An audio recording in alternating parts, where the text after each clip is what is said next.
আসসালামু আলাইকুম। Welcome to my new blog.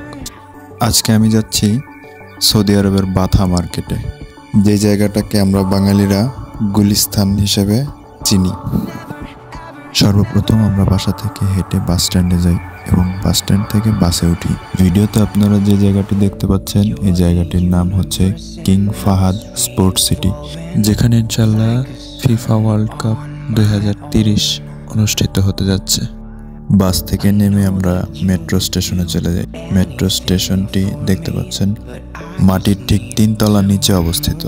Metro station থেকে আমরা মেট্রো ট্রেনে উঠে বাথার উদ্দেশ্যে রওনা হই। মেট্রো ট্রেনে ওঠার পরে আমরা অনেক সুন্দর কিছু দৃশ্য উপভোগ করি।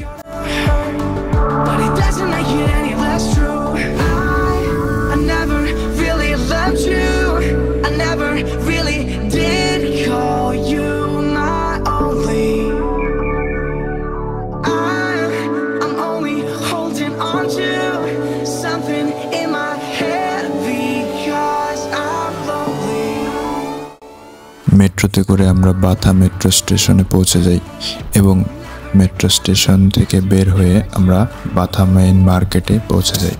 ভিডিওটিতে আপনারা যে জায়গাটি দেখতে পাচ্ছেন, এটি সৌদি আরবের বাথা মার্কেট।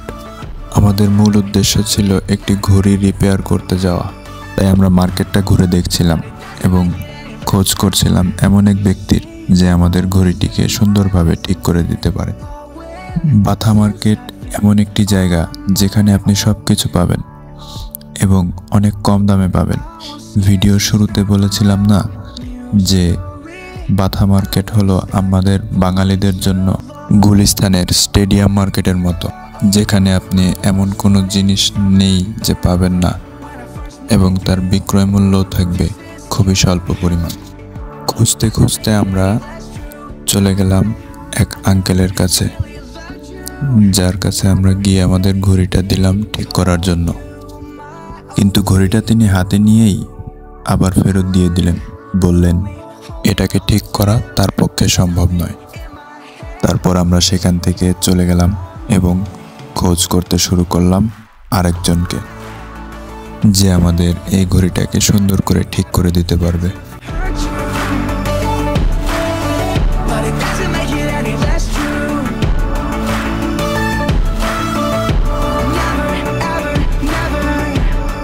ঘুরতে ঘুরতে আমরা পেয়ে গেলাম একজন পাকিস্তানি ভাইকে, যিনি আমাদের ঘড়িটি ঠিক করতে রাজি হলেন। অনেকক্ষণ চেষ্টা করার পর তিনি দেখলেন ভেতরে কিছু পার্টস ভেঙে গিয়েছে, তাই সে বললেন এই ঘড়িটিকে এভাবেই ব্যবহার করতে হবে, এটি আর কখনো আগের মতন চলমান হবে না। তাই সে আমাদের থেকে কোনো টাকা নিলেন না।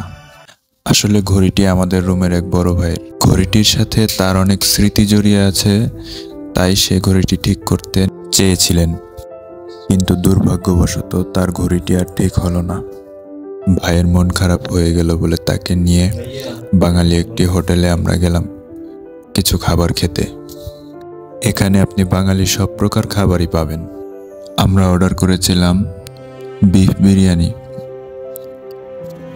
যার প্রতি প্লেটের মূল্য ছিল 5 রিয়াল এবং সাথে নিয়েছিলাম একটি করে আলুর চপ আর একটি করে পেঁয়াজু এবং সাথে একটি করে পানি থাকার কারণে আমাদের সম্পূর্ণ বিল আসে 15 রিয়াল।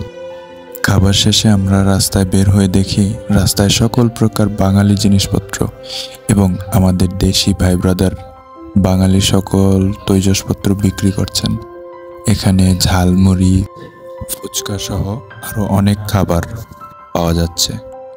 এরপর আমরা একইভাবে মেট্রোতে উঠে ফেরত এসে বাসে উঠলাম বাসার উদ্দেশ্যে যাওয়ার জন্য। ভিডিওটি ভালো লাগলে লাইক করবেন এবং কমেন্টে জানাবেন ভিডিওটি কেমন লাগলো, এবং এমন আরও ভিডিও পেতে আমাদের ইউটিউব চ্যানেলটিকে সাবস্ক্রাইব করুন আর ফেসবুক পেজটিকে ফলো করুন। দেখা হবে ইনশাআল্লাহ পরের ভিডিওতে। আল্লাহ হাফেজ।